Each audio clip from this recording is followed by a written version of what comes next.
Hallelujah, praise the Lord. सभी को जय मसीह। खुदा का धन्यवाद करते हैं कि आज हम सब प्रभु के भवन में हैं। मैं हर बार एक बात कहता हूं कि 6 दिन हम दूर रहते हैं, लेकिन हम आत्मा में प्रभु के साथ रहते हैं। Praise the Lord. और 6 दिन हम अपने काम धंधे में लगे रहते हैं, और 7वें दिन हम प्रभु के भवन में आते हैं और एक साथ होते हैं और खुदा के वचन को सुनते हैं, और सुनकर खाली हाथ नहीं जाते, आशीष लेकर जाते हैं। Praise the Lord. क्योंकि वो आशीष जो हमारा शोक आनंद में बदल जाता है। Praise the Lord. खुदा महान है। जब हम खुदा के पास आते हैं तो खुदा हमें भरकर भेजते हैं। इसीलिए मैं हर बार एक बात कहता हूं ना, दुखिया के हर दिन दुख भरे, लेकिन जो यीशु में आनंदित है वो सदैव आनंदित रहता है। Praise the Lord. आज का जो प्रभु ने हमें 7वीं कलीसिया के विषय में जो दिया है, लौदीकिया, आज हम इस पे लास्ट कलीसिया है, और ये हमारा 7वां कलीसिया है जिस पे हम मनन करने जा रहे हैं। इसके बाद हमारी 7 कलीसिया का अध्ययन खत्म होगा, और देखेंगे प्रभु के हमें अगले संडे को कौन सा सब्जेक्ट देते हैं। और आइए हम एक छोटी सी प्रार्थना करते हैं, फिर खुदा के कलाम में चलते हैं। हालेलुया। अपने सरों को झुकाएंगे। सर्वशक्तिमान परमेश्वर पिता, हम आपके सम्मुख आते हैं, अपने सर को झुकाते हैं। पिताजी, हर एक भाई बहन को आपके सम्मुख लेकर आता है। प्रभु, होने दे कार्य जो आप चाहते हैं। पिताजी, आज का वचन सबके हृदय में कार्य करे प्रभु जी। पिता, छू ले पिता, सबकी आत्मिक आंखें खोल प्रभु, के आपके वचन को गहराई से सीख सके प्रभु जी, और आपके वचन के अनुसार चल सके प्रभु जी। कि आपके बेटे बेटियां हैं प्रभु जी, इन्हें आशीष और बरकत दे पिता। यीशु के नाम से मांगता हूं, सुने और ग्रहण करें। आमीन। Praise the Lord. मैं प्रभु यीशु मसीह के नाम में आप सबका स्वागत करता हूं। प्रभु यीशु मसीह के नाम में आप सबको आशीष और शांति आने पाए। हम पढ़ेंगे लौदीकिया की कलीसिया। लौदीकिया का मतलब, जो वहां की जो कलीसिया थी, गुनगुना थी। गुनगुना, गुनगुना समझते हैं ना तो ठंडा ना तो गर्म, मीडियम। और मीडियम कब होता है? जब इंसान बीमार होता है, तभी कहता है गुनगुना पानी में दवा लेना। हाँ, समझे। लेकिन बाइबल बताती है कि परमेश्वर ठंडा और गर्म पसंद करता है। आमीन। गुनगुना रोगियों के लिए है, जो बीमार होते हैं। और आज हम इसी चीजों को सीखेंगे कि सचमुच लौदीकिया की कलीसिया में ऐसा क्या हो रहा था कि परमेश्वर ने इस बात को कहा कि तुम ना तो गर्म हो ना तो ठंडे हो, परंतु गुनगुने हो। क्योंकि कुछ तो ऐसी बात थी कि परमेश्वर इस कलीसिया में बात कर रहे थे, और इस कलीसिया के लोग धनी थे, और इतना धनी थे कि परमेश्वर को भूल चुके थे। और ऐसा होता है, कलीसिया इतनी बढ़ती चली जाती है कि वो परमेश्वर का मान सम्मान वो व्यक्ति भूल जाता है। कलीसिया कौन है? हालेलुया। तो इसीलिए आज का जो प्रभु ने हमें दिया है, हम लास्ट 7वीं कलीसिया पे मनन कर रहे हैं, और हम देख रहे हैं इसमें कि ये गुनगुना कलीसिया है, और परमेश्वर इन्हें ताड़ना दे रहे हैं, पश्चाताप करने को कह रहे हैं। और जो लौदीकिया की जो कलीसिया है, वहां पर एक झरना बह के निकलता था, और वो झरना के पानी को पी नहीं सकते थे, वो थोड़ा गुनगुना था, ऐसा कुछ था वहां पे। तो इसी के ऊपर वहां की कलीसिया का असर भी ऐसे ही था। आइए हम उस वचन में चलते हैं। प्रकाशित वाक्य उसकी 3:14। लौदीकिया की कलीसिया के दूत को ये लिख, जो आमेन और विश्वास योग्य और सत्य गवाह है, और परमेश्वर की सृष्टि का मूल कारण ये, वो ये कहता है कि मैं तेरे कामों को जानता हूँ कि तू ना तो ठंडा है और ना गर्म।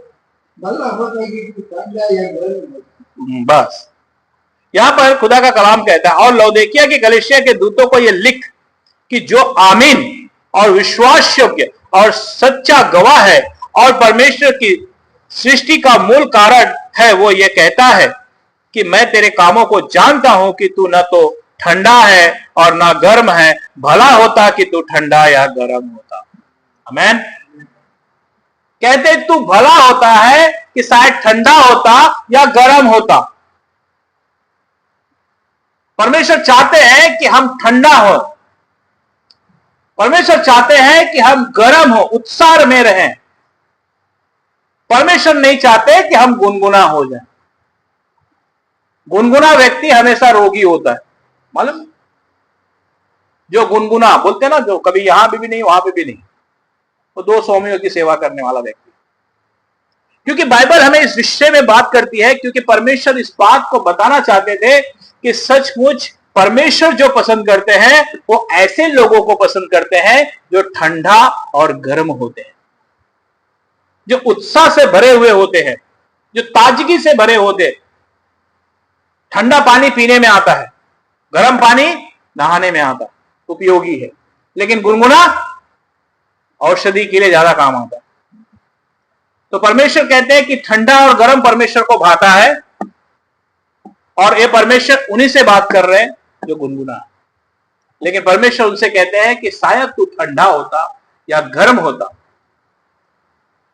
क्योंकि हमें परमेश्वर उन बात को सिखाना चाहते हैं कि जो आज के लोग कर रहे हैं। आज लोग गुनगुना होते चले जा रहे हैं। इसीलिए मत्ती रचित सुसमाचार उसकी 24:12 में, उसमें हाथ रखे रहेंगे प्रकाशित वाक्य में। मत्ती रचित सुसमाचार उसके 24:12 में क्या कहते हैं?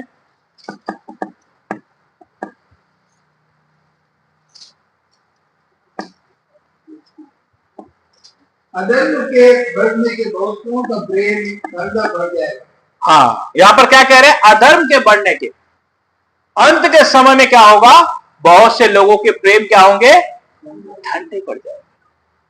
ठंडे वे हैं जो परमेश्वर को नहीं जानते ना। जैसे नया व्यक्ति होता है ना, वो परमेश्वर को जानता है, उसके पास आता है, लेकिन जब उसकी परीक्षा होती है तो क्या होता है? वो शांत हो जाता है, फिर सब उत्साह चली जाती है।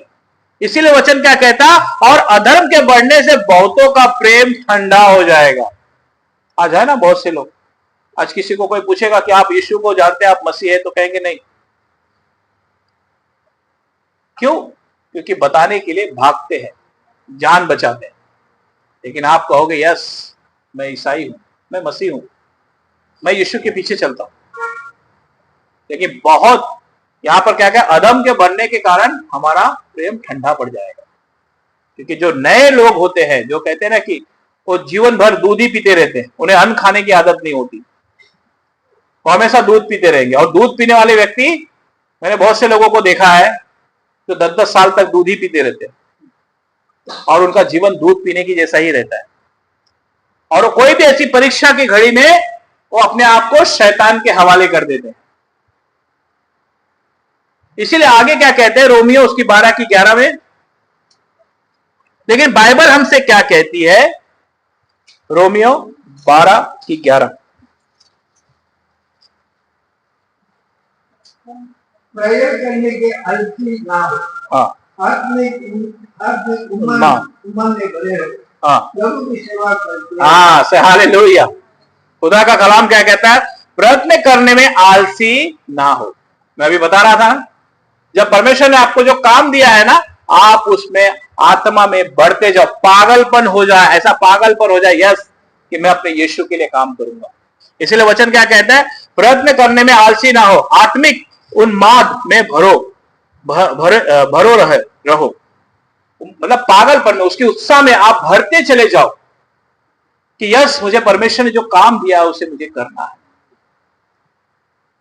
प्रभु की सेवा करते रहो, आमेन। थको मत। पौलुस भी काम करते हुए सेवकाई करते थे, क्योंकि वही शिक्षा हमारे लिए भी है, आमेन। थको मत कभी भी। इसीलिए व्यवस्था विवरण 5:29 में क्या कहते हैं?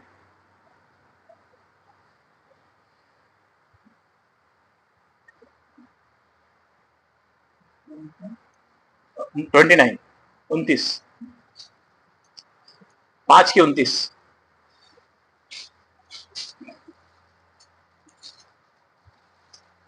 व्यवस्था विवरण उसकी 5:29।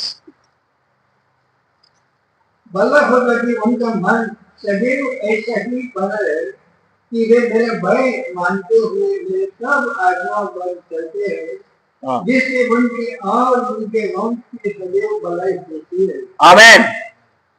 खुदा का कलाम कहता है भला होता कि उनका मन सदैव ऐसा ही बना रहे जैसे परमेश्वर चाहते हैं। उत्साह में हम हमेशा रहें, हम हमेशा गर्म रहें। जो जोश में हम जब प्रभु के पास आते हैं, मालूम है एक जोश होता है, मैं काम करूंगा प्रभु के लिए। लेकिन जब बोझ आता है तो क्या होता है, सारा जोश ठंडा पड़ जाता है। लेकिन वचन क्या कहता है, मेहनत करने में आलसी मत बनो। कभी भी आलसी मत बनो मेहनत करने में, क्योंकि यही आपका मेहनत आपके लिए फल लेकर आएगा। आमीन। आपको थोड़े टाइम के लिए आपको हो सकता है आपको मेहनत करना पड़े, हो सकता है आपको दोनों काम बहुत मेहनत से करना पड़े, लेकिन फल भी परमेश्वर आपको देगा। आपको खाली हाथ कभी नहीं जाने देगा। Praise the Lord. इसलिए वचन क्या कहता है, भला होता कि उनका मन सदैव ऐसा ही बना रहे कि वे मेरा भय मानते हुए मेरी सब आज्ञाओं पर चलते रहे, जिससे उनकी और उनके वंश की सदैव भलाई होती रहे। आमीन। आज लोग दुखित क्यों है? इसीलिए दुखित है क्योंकि जब आप परमेश्वर की छोटी छोटी आज्ञाओं में का पालन करेंगे तो परमेश्वर का वचन कहता है कि हम तो आशीषित होंगे, हमारे वंश भी आशीषित बने रहेंगे।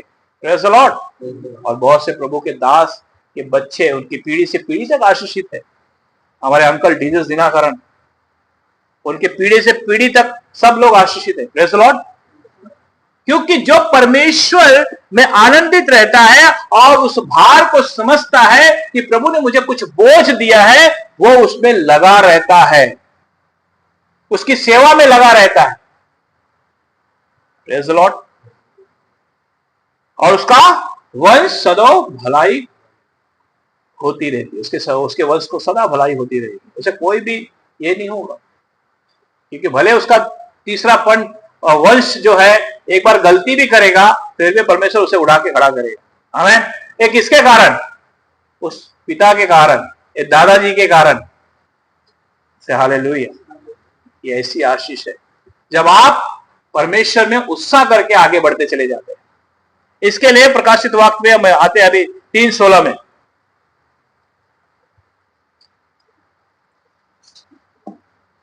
ये परमेश्वर उनके लिए बात करते हैं जो गर्म होते हैं, जो ताजा रहते हैं। अब हम देखेंगे कि सचमुच जो गुनगुना रहते हैं, जो औषधि लेते हैं गर्म पानी के साथ, उनका जीवन कैसा होता है। हाँ। इसलिए कि तू गुनगुना है और न ठंडा है और न गर्म है, तुझे अपने मुंह में से उगलने पर। हाँ, खुदा का कलाम कहता है सो इसीलिए कि तू गुनगुना है। क्या कह रहे, तू इसीलिए गुनगुना है, ना ठंडा है और ना गर्म है। कहते तू गुनगुना है। गुनगुना का मैं बताया ना, 2 स्वामियों की सेवा करना, आधा यहां रहना, आधा यहां रहना। ना यहां का भोजन हजम होगा, ना यहां का भोजन हजम होगा। और जब दोनों रिएक्शन करेंगे तो क्या होगा, एसिडिटी होगी। तो फिर क्या होगा, दवाई लेनी पड़ेगी। कौन से पानी से, गुनगुना। और जब पेट डिस्टर्ब होगा तो पूरा शरीर डिस्टर्ब हो जाएगा। राइट।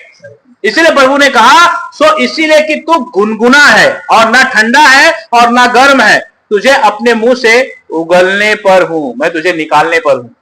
क्यों? क्योंकि वह गुनगुना हो चुका है। और जो गुनगुना हो जाता है उसके जीवन में क्या होता है हम उसे देखेंगे। यिर्मयाह की पुस्तक उसकी 14:19, यिर्मयाह की पुस्तक उसकी 14:19।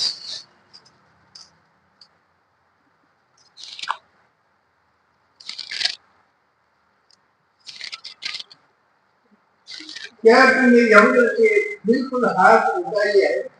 क्या तू गिलोन से घृणा करता है? नहीं, तूने क्या हमको ऐसा मारा है कि हम कहेंगे ही नहीं कबूल करते हैं, कहेंगे हो ही नहीं सकते। हम शांति की बात जोड़ते हैं, वो भी खुद कल्याण नहीं हुआ। और जगह में हम अच्छे हो जाने की आशा रखते रहे तो भी घबराना ही पड़ा। हाँ, ये गुनगुना है, इनके जीवन में ऐसा होता है। क्या तूने यहूदा से बिल्कुल हाथ उठा लिया है? क्या तू सियोन से घृणा करता है? यहूदा का मतलब समझते हैं? ये राजा से, ये राजा से जब हम घृणा करने लगते हैं, यहूदा के राजा शेर से, और उस सियोन से जो स्वर्ग से है, हमारा स्वामी, नहीं तूने क्यों हमको ऐसा मारा है कि हम चंगे ही हो नहीं सकते। वो कहते हैं कि तू ऐसा मारा है कि हम चंगे ठीक ही नहीं हो पा रहे हैं, हमारी परिस्थिति दिन पर दिन खराब होती चली जा रही, हम ऊंचा उठना चाहते हैं परंतु उठ ही नहीं पा रहे। ये गुनगुना लोगों की आदत हो गई, जो गुनगुना होते हैं ना, ये उन्हें उनके जीवन में ऐसा होता है। हम शांति की बात जोते रहते हैं तो भी कुछ कल्याण नहीं होता, और यद्यपि हम अच्छे हो जाने की आशा करते रहते तो भी घबराना ही पड़ता है। हालेलुया। हम सोचेंगे कल का दिन अच्छा होगा, लेकिन फिर भी वही मुसीबत आके पड़ जाती है। देखो, जब आप परमेश्वर से दूर जाते हैं ना, तो ये सारी मुसीबतें आपको घेर लेती हैं, आपको कहीं शांति नहीं मिलेगी। आगे और एक वचन कहते हैं, पढ़ेंगे उसकी 15 की 1। फिर यहोवा ने मुझसे कहा, यदि मूसा और शामुएल भी मेरे सामने खड़े होते तो भी ऐसा मन इन लोगों की ओर ना दिखता। हाँ, 2। जिनको मेरे सामने से निकल दो कि वे निकल जाए।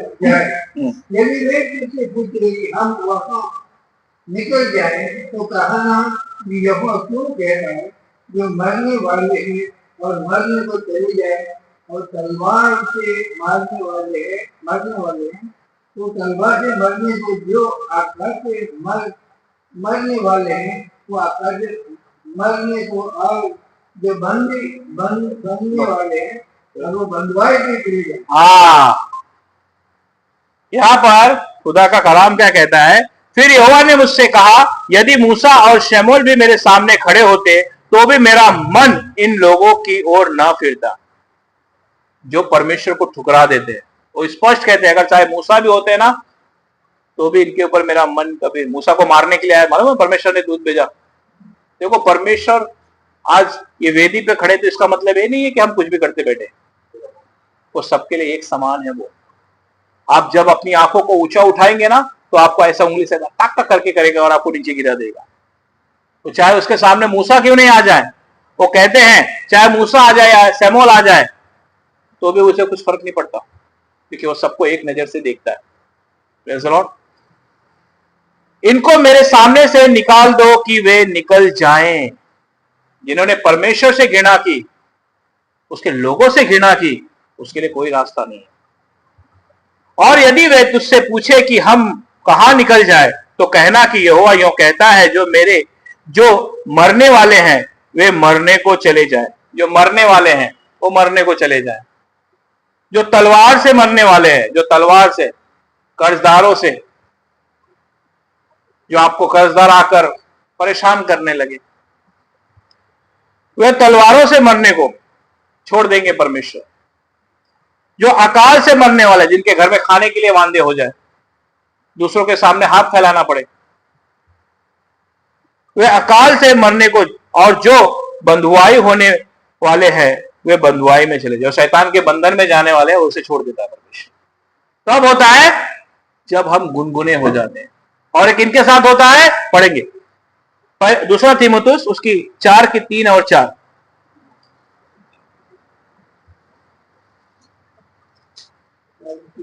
हाँ, क्योंकि ऐसा समय आएगा जब लोग खरा उपदेश ना रखेंगे और कानों की खुली के कारण अपने अभिलाषों के अनुसार अपने लिए बहुत से उपदेशों को उपदेश बतौर लेंगे और अपने साथ सत्य कहानियां पर लगाएंगे। बस क्या करेंगे यहाँ पर? क्योंकि ऐसा समय आएगा जब लोग खरा उपदेश ना सह सकेंगे, नहीं सह सकेंगे। क्यों? क्योंकि उनके कमी के कारण, क्योंकि वो बदलना नहीं चाहते, क्योंकि वो खरा उपदेश उनके हृदय को छेद देगा। पर कानों की खुजली के कारण अपनी अभिलाषाओं के अनुसार, क्या? अपनी अभिलाषाओं के अनुसार, मुझे कहां अच्छा मिलेगा मैं वहीं जाऊंगा।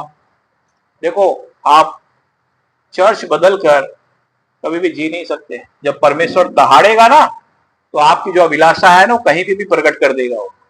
तो इससे अच्छा अपने आप को ही बदल डालो। Praise the Lord. आप समझ रहे हो मेरी बात? अगर परमेश्वर आपको दहाड़ेगा तो कौन भविष्यवाणी नहीं करेगा और कौन आपको नहीं बताएगा आपकी गलती? कहां कहां भागोगे? इसलिए भजनकार कहते हैं ना, मैं 7 समुंदर पार भी चला जाऊं तो भी तू वहां है, मैं अधोलोक में चला जाऊं तो भी तू वहां है, तो कहां भागोगे? इससे अच्छा अपनी अभिलाषाओं को बंद कर दो और उसके खरे उपदेश को सुनो कि जिससे आपकी कमियां निकले और आप सच्चे परमेश्वर के सेवक बन सको। आमीन। मैं उसको पूरा कर देता हूं।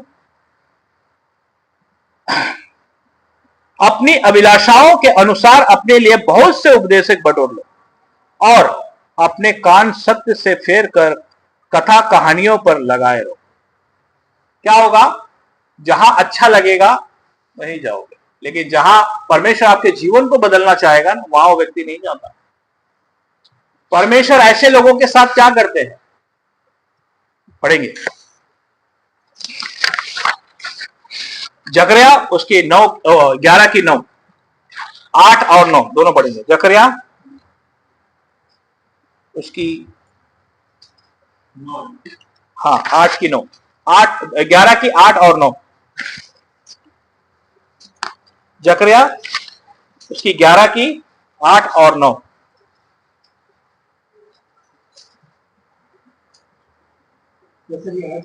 हाँ। और मैं उन्हें ले आकर विरोधन के नहीं, जकरिया 11, 8 और 9। हाँ।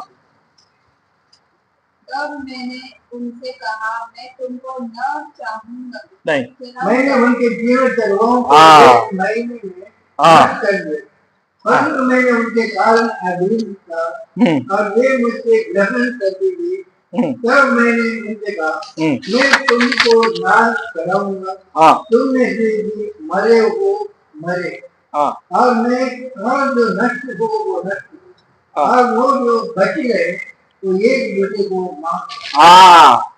अब ऐसी दशा क्या कह रहे हैं यहां पर? और मैं उनके तीनों चरवाहों को एक ही महीने में नाश कर दिया। तीनों चरवाहे कौन? इजरायलियों को कौन था चरवाहा? राजा, याजक और एक था लेवी। तीनों को नाश कर दिया। क्यों? क्योंकि ये परमेश्वर के वचन से घृणा करते थे और ये उन्हें दूसरी शिक्षा देते थे। ये वे हैं जो भागते हैं, जो यहां जाएंगे वहां जाएंगे, जो अपने कान की खुजली मिटाते हैं। परमेश्वर उसे जड़ को ही खत्म कर देता है, क्योंकि जो परेशानी उसके जीवन में होगी वो तुम्हारे जीवन में भी आएगी। इसलिए वचन क्या कहता है? और मैं उनके तीनों चरवाहों का एक महीने में नाश कर दिया, परंतु मैं उनके कारण अधीर था। अधीर का मतलब समझते हैं? परेशान था, क्योंकि उनका न्याय इतना खराब हो गया था और परमेश्वर परेशान हो गए थे, इसलिए उनको नष्ट कर दिया। और वे मुझसे घृणा करती थी। क्या करती थी? मुझसे परमेश्वर के वचन से घृणा करती थी। जो परमेश्वर उन्हें सत्य के मार्ग पे चलने के लिए बताते थे वो नहीं चलते थे। आज कहो किसी को सत्य पे चलने के लिए तो नहीं चलेगा वो, लेकिन अगर कहो कि बुरा काम करने के लिए तो बहुत खुश हो जाएगा। इसलिए परमेश्वर ने कहा कि मैं इनसे परेशान हो गया हूं, उस जड़ को ही खत्म कर दिया उसने। अब तब मैंने उनसे कहा, मैं तुमको न चराऊंगा। क्या कहा? मैं तुम्हें नहीं चराऊंगा। तुम अपने कान की खुजली मिटा रहे हो ना, तुम्हें तुम्हारे हालत पे छोड़ देता हूं। आज बहुत से लोग क्या होता है, आज बहुत से मसीह लोगों को अगर जो भटके हुए उन्हें अगर सही वचन बताओगे तो कहेंगे हमें सब मालूम है। उन्हें कहेंगे मुझे बताने की जरूरत नहीं। क्यों? क्योंकि वो खुद से कहते हैं कि मैं इस वचन को अपने जीवन में नहीं लागू करूंगा। और उनकी जो दशा होती है वो गुनगुना होती है, और उनके जीवन के दुख इतने होते हैं वो आपको दुख बताएंगे, साथ में वचन भी बताएंगे कि हमें सब मालूम है। ये गुनगुना लोगों की आदत है और इनके जीवन का दुख हमेशा भरा रहता है, और अपने कान की खुजली मिटाने के लिए बड़ी बड़ी सभाओं में जाएंगे, बड़ी बड़ी चीजें कि वहां पे उनका छुटकारा होगा। लेकिन बाइबल बताती है कि अगर तू मुझे समर्पण करता है ना तो वहीं तेरा छुटकारा हो जाता है। आमीन। आपको कहीं भटकने की जरूरत नहीं है, क्योंकि जब आपका मन साफ होगा तो आप परमेश्वर जहां आपको भेजेगा आपको वहीं वो फलवंत करेगा। Praise the Lord. तुम में से जो मरे वो मरे, और जो नाश हुए वो नाश हुए, और जो बची रहे वे एक दूसरे का मांस खाएं। क्या करेंगे? आपस में झगड़ा करेंगे। आप किसी को समझाने जाओ जो भटके हुए, देखो कैसे आपको जवाब देते हैं वो। हमें मत सिखाओ, हमें सब मालूम है, लेकिन उनकी दशा देखेंगे तो सबसे बिगड़ी हुई दशा रहेगी। तो परमेश्वर इनको लोगों को, जो गुनगुना होते हैं, जो ऐसे लोग होते हैं, इन्हें परमेश्वर छोड़ देता है। क्यों छोड़ देता है? इनकी हालत पे छोड़ देता है। लेकिन जो परमेश्वर के वचन के अनुसार चलते हैं उन्हें वो हमेशा संभालता है, मैन उन्हें देखता है। आइए चलो एक कहानी सुनाता हूं। एक राजा थे, और जो राजा थे उनको 2 मजदूर की जरूरत थी। और राजा ने सोचा, उनके पास बहुत से खेत थे और बहुत से खेत में पानी भरना था, और राजा ने फसल लगा दी थी। और उन्होंने कहा कि मैं 1 महीने तक उस मजदूर को, जो मेरे पास काम करने आएगा, मैं उसे 1 महीने तक उसे काम दूंगा और उसे खाने पीने के सारी वस्तुएं उसे दूंगा, और 1 महीने के बाद अगर वो मेरे योग्य होगा तो मेरे साथ भोजन करेगा। अब वो राजा होते हैं, क्योंकि राजा जब किसी को चुनते हैं या किसी को बुलाते हैं तो पहले तो परखते हैं, चाहे कोई भी हो। अब 2 व्यक्ति आए वहां पर राजा से मिलने, हमें नौकरी चाहिए। राजा ने कहा बहुत अच्छी बात है। राजा ने 2 हैंड पंप लगवा दिए थे, और दोनों हैंड पंप के इधर एक बल्टी रख दिए थे, और बल्टी में इतने बड़े बड़े होल थे।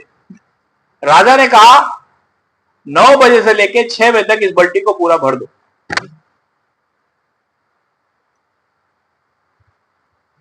अब क्या हुआ कि वो भरना चालू हो गए।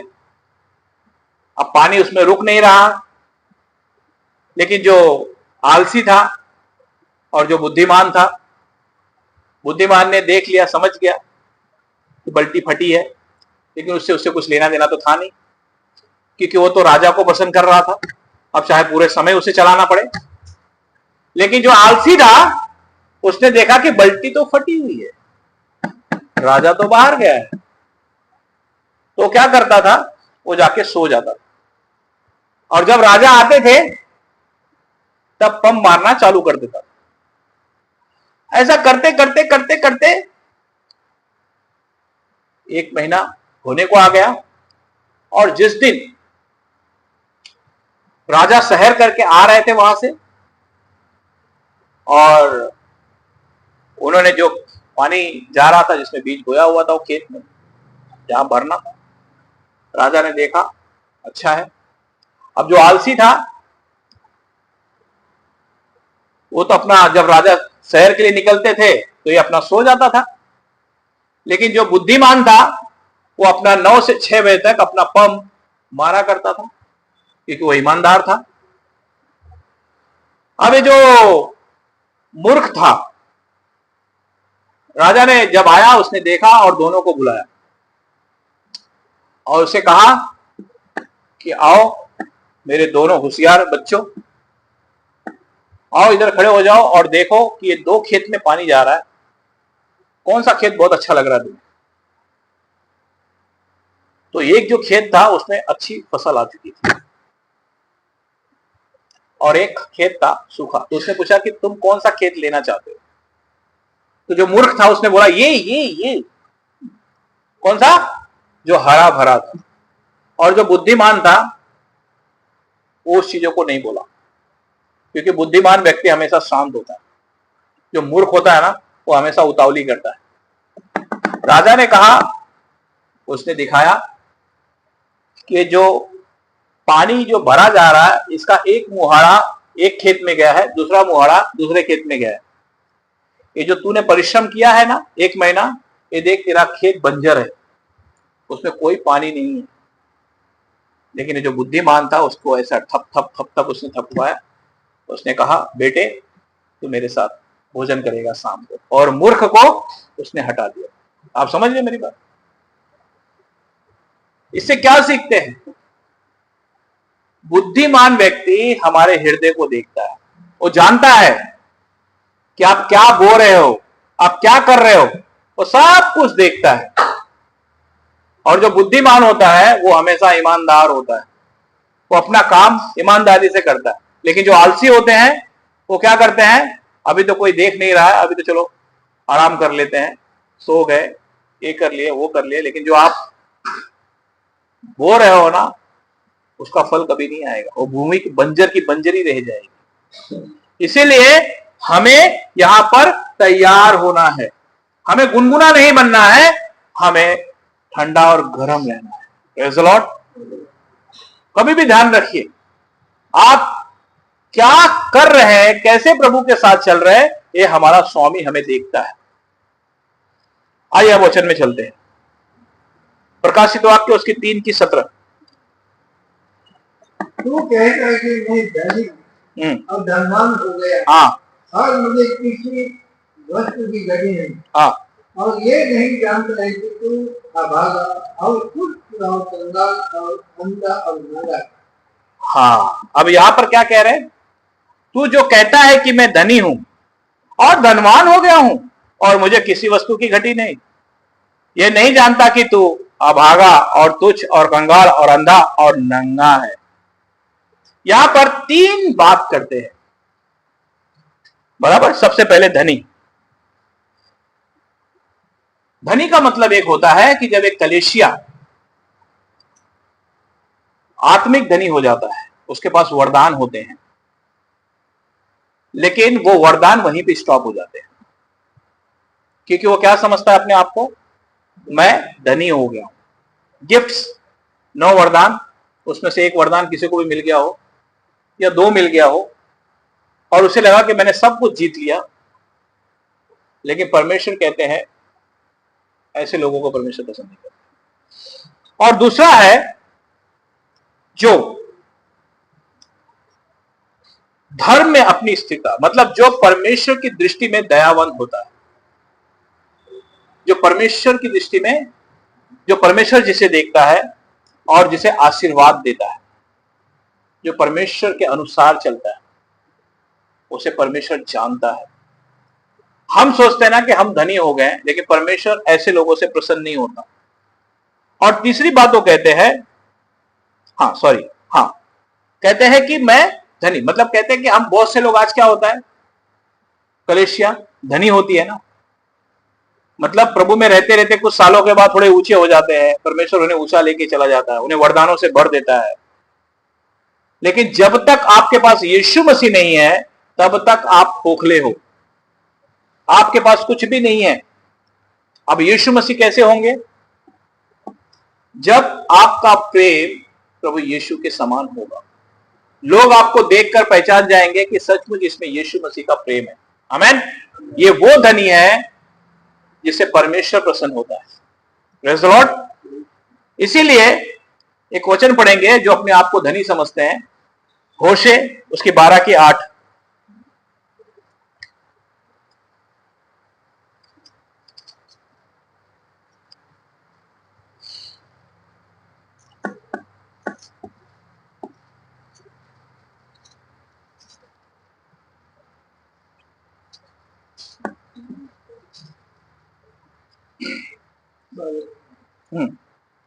प्रेम कहता है ये धन हो गया, मैंने सम्मति प्राप्त की, मेरे किसी काम में ऐसा अधर्म नहीं पाया जिससे पाप हो। जब वो संसारिक धन पा जाते हैं, संसारिक में आशीषित हो जाते हैं, तो उन्हें ऐसा लगता है कि मुझ में कोई पाप नहीं है। लेकिन परमेश्वर उस कलीसिया को कहता है कि सचमुच तू कंगाल और अंधा और नंगा है। एफ्रेम कहता है मैं धनी हो गया हूं, मैंने संपत्ति प्राप्त की है। किसके वजह से? उन्हें लगता है कि मैंने अपनी मेहनत से संपत्ति प्राप्त की है, मेरे किसी काम में ऐसा अधर्म नहीं पाया गया जिससे मुझे पाप लगे लेकिन परमेश्वर कहते तुम नंगे हो। तुम संसार के धन पाकर तुम्हें लगता है कि परमेश्वर प्रसन्न होंगे? मेरे भाइयों, संसार का धन हमारे कोई काम का नहीं, लेकिन जिसे परमेश्वर समृद्धि देता है उसके साथ वो सम्मान, मान, आदर सब कुछ वो देता है। आमीन। और एक नीति वचन उसकी 13 की 7 में क्या कहते हैं?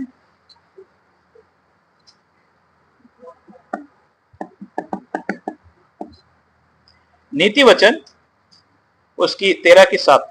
कोई तो धन कटोता परंतु उसके पास कुछ नहीं रहे, और कोई धन उड़ा लेगा हाँ तो भी उसके पास बहुत। से हालेलुया। कोई तो धन बटोरता है परंतु उसके पास कुछ नहीं रहता। संसार का धन बटोरते चले जाते हैं ना, जिसे परमेश्वर नंगा कहता है। लेकिन और क्या कहते हैं? और कोई धन उड़ा देता है, मतलब परमेश्वर के काम के लिए, या परमेश्वर के जो लोग हैं या गरीब लोग हैं जिन्हें वो परमेश्वर उन्हें देता है और वो भाग उन्हें देते हैं, उन्हें कहते हैं हाँ, कोई धन उड़ा देता है तो भी उसके पास बहुत रहता है। आमीन। जो उड़ा देता है मतलब जो परमेश्वर ने काम बताया है उसके लिए जब वो काम करता है तो उसके पास कभी घटी नहीं होती। इसे परमेश्वर प्रसन्न करता है, इसे परमेश्वर खुश रहता है। और मत्ती 5:3 में क्या कहते हैं?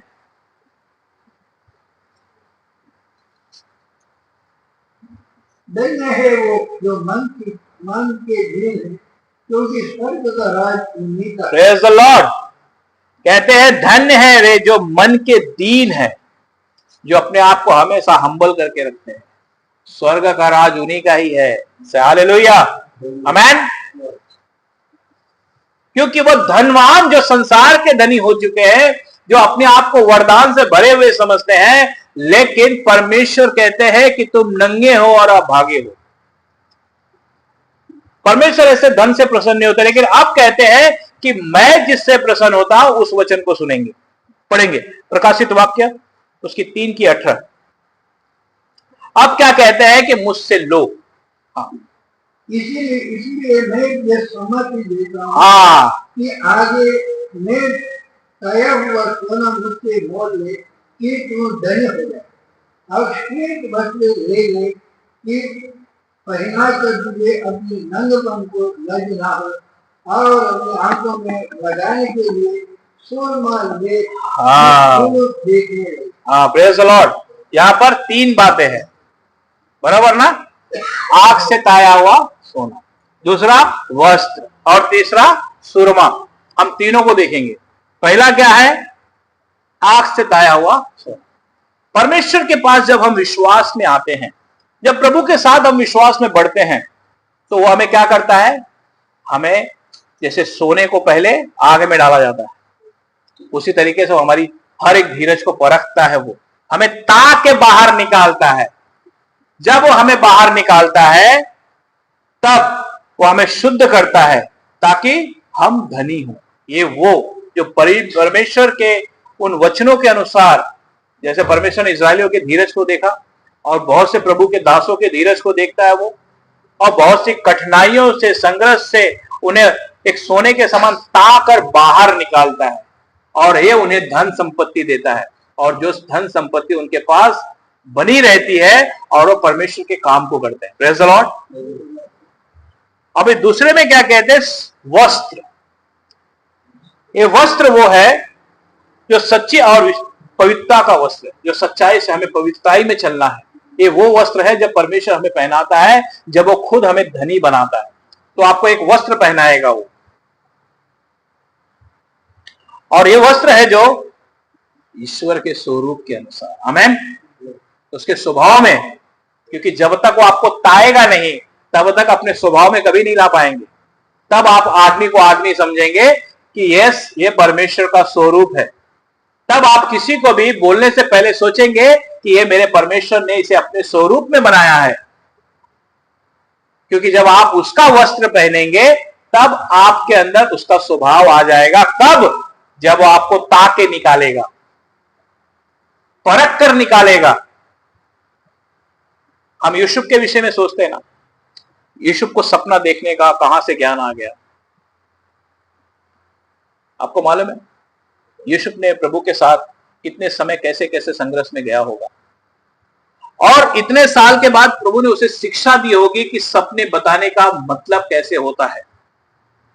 डैनियल नबूकदनेस्सर के सपने को बताने के लिए परमेश्वर ने उसे छोटेपन में वहां पे बंधुआई में डाल दिया था कि उनके साथ रह के वो सीखे कि जब परमेश्वर उन बातों को जाहिर करे तब जाकर उसका अनुवाद कर सके। हालेलुया। परमेश्वर पहले ताता है हर एक चीज को, फिर उसे निकाल कर लेकर आता है, फिर उसे वस्त्र पहनाता है, उसे अधिकार देता है कि ये काम तेरे लिए है। आमीन। इसलिए यीशु ने उसके पूछा खिलाने वाले और पिलाने वाले से, क्या सपना देखा बता, बताने वाला तो परमेश्वर है। आमीन। यही बात दानियल ने भी कहा, क्योंकि परमेश्वर आपको हर एक बुलाहट में तैयार करता है, तब जाकर उसे अपना आत्मा उंडेलता है और वो उसका अनुवाद करता है। आमीन। क्योंकि सपना और ये दर्शन बताना मनुष्य का काम नहीं है, ये स्वामी का काम है, ये यीशु का काम है। और इसीलिए परमेश्वर ऐसे लोगों को तैयार करता है, फिर उसके बाद वस्त्र पहनाता है। अब उसके बाद क्या करता है, उसके आंख में सुरमा लगाता है। सुरमा क्या है? प्रकाश, लाइट, और पवित्र आत्मा का अभिषेक। तब आप उसके आंखों से देखोगे और आपके अंदर प्रेम आएगा। आमीन। तब एक व्यक्ति गलत करेगा तो भी आप यीशु के आंखों से देखोगे, उस अभिषेक से आंखों से देखोगे। जो लाल समुद्र जब दो भाग हो गया तो जो इजरायली जो थे, जो कुड़कुड़ा रहे थे, वो भी धर्मी के पीछे पीछे पीछे आ रहे थे। आमीन। क्योंकि परमेश्वर ने उसी आंखों से देखा कि देखो कैसे वो धर्मी जा रहे हैं, उसके पीछे पीछे जो कुड़कुड़ा रहे वो भी आ रहे हैं। आमीन। वो ऐसी आंख हमें देगा, ऐसा अभिषेक हमें देगा कि हम किसी के प्रति कभी नहीं कुड़कुड़ाएंगे। इसीलिए वचन क्या कहता है, इसीलिए मैं तुझे सम्मति देता हूं कि आग में ताया हुआ सोना मुझसे मोल ले कि तू धनी हो जाए, और सफेद वस्त्र ले ले कि पहनने कर तुझे अपने नंगेपन की लज्जा ना हो, और अपनी आंखों में लगाने के लिए सुरमा ले कि तू देखने लगे। आमीन। तब हमें परमेश्वर तैयार करता है, तब हमें वो लाकर उन चीजों को देता है कि अब मेरे लिए ये काम तू करेगा। Praise the Lord. आगे क्या कहते हैं प्रकाशित वाक्य उसकी 16 की 15 में क्या कहते हैं, एक और वचन पढ़ लेंगे। हाँ,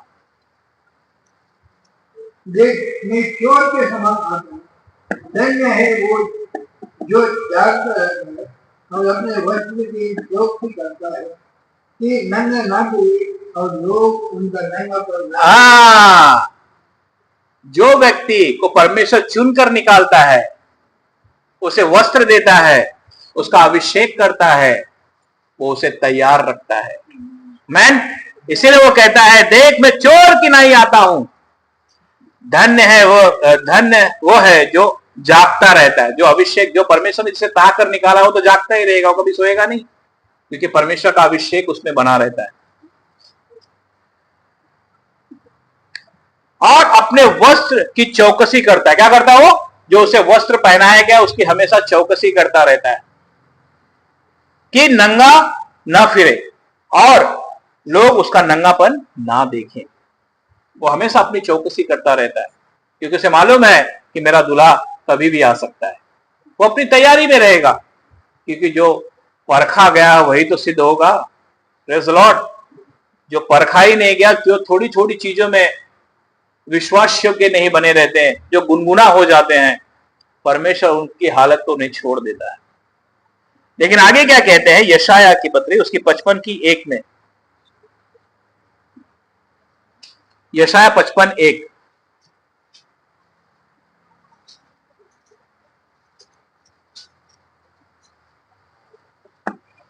आओ सब प्यारे लोग पानी के पास आओ, आओ जिनके पास रुपया ना हो, तुम भी आकर मोल लो, आओ खाओ दान मधु और दूध, बिना रुपये और बिना दाम में आकर ले लो। हालेलुया। आपके धन संपत्ति से परमेश्वर को कुछ फर्क नहीं पड़ता। कहते हैं आओ सब प्यासे लोगों पानी के पास आओ। मसीह के पास आओ, और जिसके पास रुपया ना हो तुम भी आकर मोल लो और खाओ, दाख मधु और दूध बिना रुपए और बिना दाम ही आकर ले लो। आमेन। बहुत बार सोचते हैं ना कि हम परमेश्वर के भवन में देंगे तभी लोग सुनेंगे। वो कहता है ये तो बह रहा है, आके ले लो उसे। आमेन। इसके लिए कोई मोल दाम नहीं है, क्योंकि जैसे हमें सेंट पेन मिला वैसे आपको भी सेंट पेन दिया जाता। आमेन। क्योंकि ये ऐसी आशीष है जो बढ़ जाती है। Praise the Lord. ये आशीष हमेशा बढ़ते रहती है। और ये परमेश्वर कहते हैं प्यारे लोगों, हे प्यासे लोगों, मेरे पास आ जाओ। आगे क्या कहते हैं? मत्ती रचित सुसमाचार उसकी 13 की 44।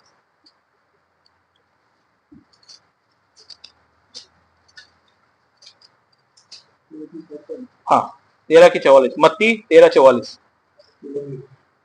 हाँ 44।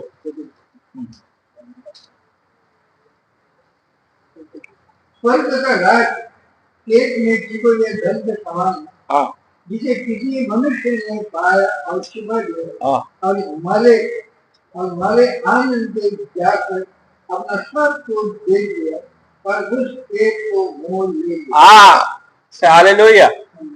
स्वर्ग का राज खेत में छिपे हुए धन के समान है, जिसे किसी मनुष्य ने पाकर छिपा दिया और मारे आनंद के जाकर अपना सब कुछ बेचकर उस खेत को मोल ले लिया। आमेन। हमने देखा ना वो खेत कौन सा था, कहानी में मैंने बताया ना। जब आप मेहनत करोगे तो आपको मालूम हुआ कि ये आपका खेत है और आप उसी के पीछे पड़े रहोगे। आमेन। Praise the Lord. इसीलिए वापस आते हैं हम प्रकाशित वाक्य उसकी 3 की 19 में। मैं जिन जिन से प्रेम करता हूँ उन सबों को उलाहना और ताड़ना देता हूँ, इसलिए कि सरगर्म हो और मन को। परमेश्वर अपने लोगों को फटकारता है। मैं जिन जिन से प्रीति रखता हूं, क्या कह रहे हैं? सबसे पहले जिन जिन से प्रीति रखता हूं। इसने ये नहीं कहा मैं नफरत करता हूं, उसने कहा मैं प्रीति रखता हूं। उन सब को उलाहना और ताड़ना देता हूं। क्या कहता हूं? उलाहना देता हूं और ताड़ना देता हूं, छड़ी उठाता हूं। इसीलिए सरगम हो और मन फिरा। सरगम मतलब उत्साह हो और मन फिरा ले। जो तो अपने जीवन में कल्पना गढ़ रहे हो उसे मन फिरा लो, क्योंकि परमेश्वर हमें सुधारना चाहता है। आने वाले समय में हमें आशीष देना चाहता है कि हम अपने पापों से मन फिराएं और उस आशीष को प्राप्त करें। परमेश्वर तुम्हें इसलिए नहीं ताड़ना देता, इसलिए तुम्हें वचन से छेदता है, इसलिए नहीं, वो इसलिए कि आने वाले समय में आप आशीषित हो जाएं। जो आपके लिए उत्तम से उत्तम भाग रखा हुआ है वो आपको मिल जाए। एक बाप अपने बेटे को देना चाहता है कि आप उस आशीष को प्राप्त करें, इसीलिए वो हमें ताड़ना देता है, हमें उलाहना देता है। इसीलिए इब्रानियों का लेखक क्या कहता है 12:6 में, इब्रानियों 12:6, क्योंकि प्रभु जिससे प्रेम करता है उसकी ताड़ना भी करता है, और जिसे पुत्र बना लेता है उसको कोड़े भी लगाता है। हालेलुया। खुदा का कलाम कहता है क्योंकि प्रभु जिससे प्रेम करता है। यहां पर क्या कहता है? जिससे प्रेम करता है। कौन? जो ठंडा और गर्म है। गुनगुना की बात नहीं करता है यहां पे, उनको तो साइड में पहले ही कर चुका है, क्योंकि उनकी हालत को उन्हें छोड़ दिया हुआ है। लेकिन ये उनसे बात कर रहे हैं कि जो उसकी आज्ञा को मानते हैं, जो उससे प्रेम रखते हैं और वो उससे प्रेम रखता है। इसलिए वचन कहता है क्योंकि प्रभु जिससे प्रेम करता है उसकी ताड़ना भी करता है, उसे डांटता भी है, और जिससे पुत्र बना लेता है उसको कोड़े भी लगाता है। हालेलुया। क्या महान परमेश्वर। क्या शारीरिक पिता हमें मारता नहीं था जब हम गलती करते थे? तो स्वर्ग पिता अगर हमें उस आशीष के लिए अगर ताड़ना दे रहा है, हमें छड़ी उठा रहा है या हमें वचन से छेद रहा है, तो हम बदल जाए ना, हम बदल जाएं। क्यों? क्योंकि जो आपके लिए उत्तम भाग रखा हुआ है, उसने कहा योएल 2:24 में, खलिहान अन्न से भर जाएंगे। ये आपके लिए आशीष के लिए उलाहना देता है कि आप मन फिराओ, उसके पास आ जाओ, और वो आपको इस साल में जो आशीष देने वाले हैं हम उसे प्राप्त कर लें। आमीन। एक बाप है जो अपने बेटे को ताड़ना देता है, उन्हें सुधारता है, हमारी गलतियों के लिए हमें छड़ी उठाता है, हमें सपनों, हमें दर्शनों के द्वारा बात करता है कि हम सही मार्ग पर चले, क्योंकि वो हमसे प्रेम करता है। आमीन। पढ़ेंगे प्रकाशित वाक्य उसके 3:20।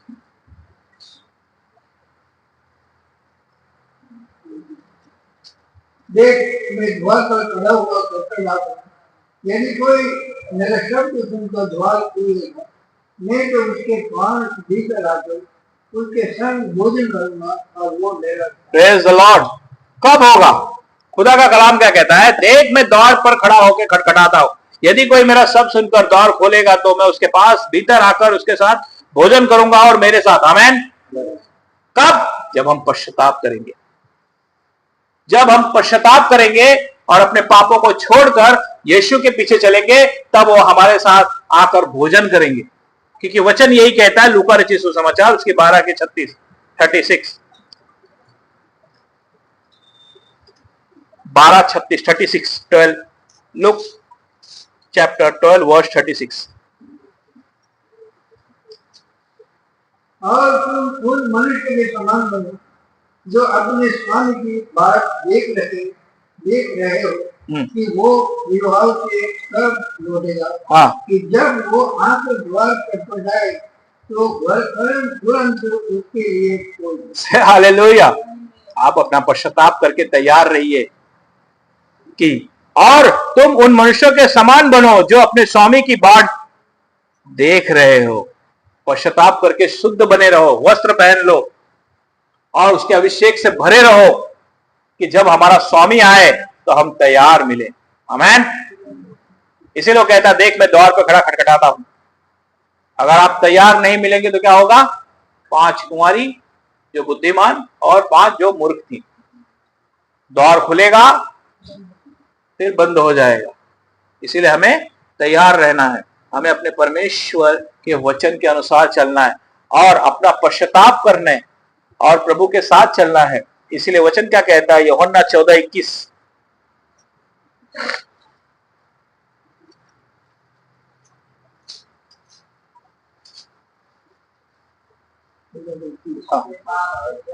हाँ।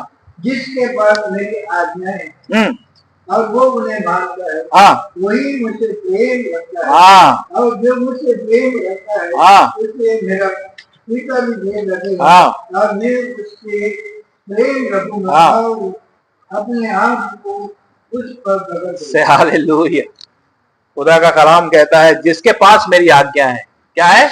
जिसके पास ये वचन है, जो अपना पश्चाताप करके आज अपना जीवन उसे समर्पण करके और उसकी आज्ञा में चलेगा, उसे कहते हैं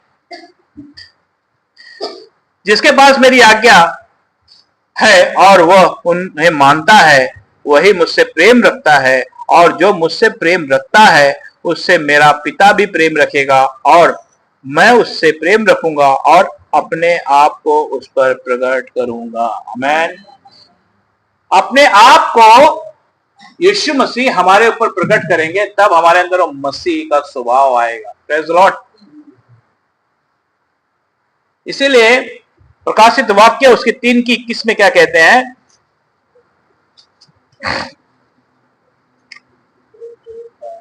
जो जय पाए मैं उसे अपने पास अपने सिंहासन पर बिठाऊंगा, जैसे मैं भी जय पाकर अपने पिता के साथ उसके सिंहासन पर बैठ गया। Praise the Lord.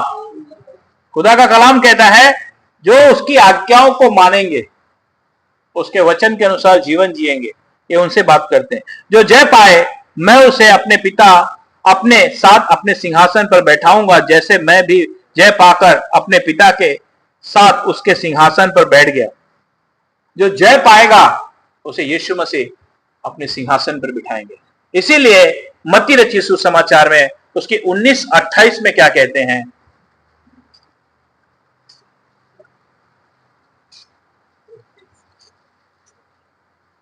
29 की 28 19:20। हाँ। मैं तुझे सच कहता हूं कि नहीं किसी जब मनुष्य का पुत्र अपनी महिमा के सिंहासन पर बैठेगा तो तुम भी जो मेरे पीछे हो लिए हो 12 सिंहासन पर बैठ कर हाँ। इस्राएल के 12 गुस्से का न्याय करे। आमेन, हालेलुया। खुदा का कलाम कहता है, यीशु ने उनसे कहा, मैं तुमसे सच कहता हूं कि नई उत्पत्ति से जब मनुष्य का पुत्र अपनी महिमा के सिंहासन पर बैठेगा, तो तुम भी जो मेरे पीछे हो लिए हो 12 सिंहासन पर बैठकर इज़राइल के 12 गोत्रों का न्याय करोगे। हालेलुया, आमेन। इसके लिए दूसरा तीमुथियुस उसकी 2:12 में क्या कहते हैं? हम इस सिंहासन पर तब बैठेंगे जब उसकी आज्ञा में चलेंगे, तब जाकर यह सिंहासन हमें मिलेगा। आमेन। इस साल बताया ना परमेश्वर ने, मैं तुम्हें सिंहासन और मुकुट देने वाला हूं। आमेन। हाँ, यदि हम धीरज से रहते रहेंगे हाँ, तो उसके साथ राज भी करेंगे। हाँ, यदि हम उसका इनकार करेंगे तो वो भी हमारा इनकार करेगा। हाँ, हालेलुया। 2:12, यदि हम धीरज से सहते रहे, क्या कह रहे? धीरज से सहते रहे तो उसके साथ राज्य भी करेंगे। आज क्या होता है, थोड़ी सी परेशानी है तो दिमाग यहां वहां, लेकिन अगर आप समझ जाओगे कि परमेश्वर ने मेरे लिए अच्छा रखा हुआ है, उसने मेरे लिए एक सिंहासन रखा हुआ है, तो आप उस धीरज में हमेशा बने रहोगे। आमेन। क्योंकि जैसे मौसम बदलता है ना, वैसे हर एक चीजों की एक समय होता है, हर एक चीजें बदल जाती है, हमेशा एक समान नहीं रहता। जैसे ठंडी गर्मी आता है ना साल में, वैसे हर समय हर परिस्थिति का एक समय होता है। अगर आप ईमानदार हो तो परिस्थिति जरूर बदलती जाएगी, लेकिन अगर आप गुनगुने हो तो आप 1 साल क्या, 10 साल क्या, 15 साल क्या, 20 साल भी आपकी दशा वैसी की वैसी पड़ी रहेगी, क्योंकि आप गुनगुने हो चुके हो। लेकिन अगर आप गर्म और ठंडे हो तो परमेश्वर आपको कहते हैं कि तू मेरे सिंहासन पर बैठेगा। आमेन। और यदि हम धीरज से सहते रहेंगे तो उसके साथ राज्य भी करेंगे। यदि हम उसका इंकार करेंगे तो वो भी हमारा इंकार करेगा। हालेलुया। अगर हम उसका इंकार करेंगे कि हे प्रभु, मेरे ही जीवन में ऐसा क्यों, मैं ही ऐसा परेशानी क्यों, तो वो भी आपको कहेगा, एक काम करो, तुम्हारी परेशानी तुम्हारे साथ ही रहने दो। जो कहे कि हाँ मैं आनंदित हूं, वही उसके जीवन में आनंद आता है। आमेन। क्योंकि आपको मालूम है कि यीशु मसीह ने मेरे लिए प्राण दिए हैं और उसने स्वयं कहा है कि मैं तुम्हें शांति दिए जाता हूं, वो शांति जो यीशु मसीह हमें देते हैं। तो आपके पास घबराहट कहां से आ गई? तो ये हमारे कारण आ गई, जो हम उसे बाहर से खींच कर लेकर आ जाते हैं। लेकिन अगर आप धीरज से प्रभु के राज में बढ़ेंगे तो परमेश्वर आपको समय आने पर उस जगह पर खड़ा भी करेंगे। आमेन। इसीलिए वचन क्या कहता है लास्ट 3:22 में प्रकाशित वाक्य, जिसके कान वो हाँ। सुन ले कि आत्मा कलीसिया उनसे क्या कहेगा। हालेलुया। खुदा का कलाम कहता है, जिसके कान हो वो सुन ले कि आत्मा कलीसिया से क्या कह रहा है। अभी हमें इस चीजों को ध्यान रखना है कि परमेश्वर हमसे क्या कहते हैं, परमेश्वर हमसे क्या कहते हैं, क्योंकि परमेश्वर हमसे चाहते हैं कि हम उनकी आज्ञाओं को माने।